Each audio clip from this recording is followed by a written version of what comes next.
হ্যাঁ বন্ধু, আমি আজকে একটা সেদ্ধ ভাত বানাবো। আজকে সোমবার নিরামিষ। আর কিনে নিয়েছি গোবিন্দভোগ চাল, কাঁচকলা, টমেটো, বেগুন, ছোলার ডাল, আলু আর মুগের ডাল।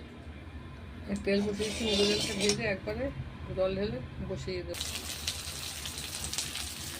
চালটা দিয়ে দিলাম, আলু দিলাম, ডাল দিলাম, বেগুন দিলাম, টমেটো দিলাম। এবার জল দেবো, নুন দিয়ে দিলাম। সব একবার এখন বসিয়ে দিয়েছি।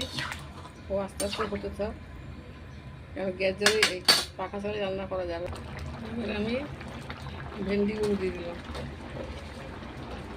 কতগুলো কাঁচা লঙ্কা দিয়ে দিলাম, দিয়ে আস্তে একটু নিয়ে কম করে রাখবো। এবার আমি সেদ্ধ ভাতটাও সব ভেন্ডি দিয়ে আবার চাপা জায়গা দিয়ে দিচ্ছি। দেখুন, ও আস্তে আস্তে হোক। এবার কমিয়ে দেবো গ্যাসটা।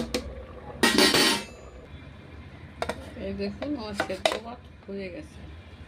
এইবার আমি একটু ঘি দিয়ে দেবো। এইটা খুব শর্টকাটে হয়, তাই এটা ছোলার ডাল আছে, মুগের ডাল আছে, ঘিটা দিয়ে নেই বলছি।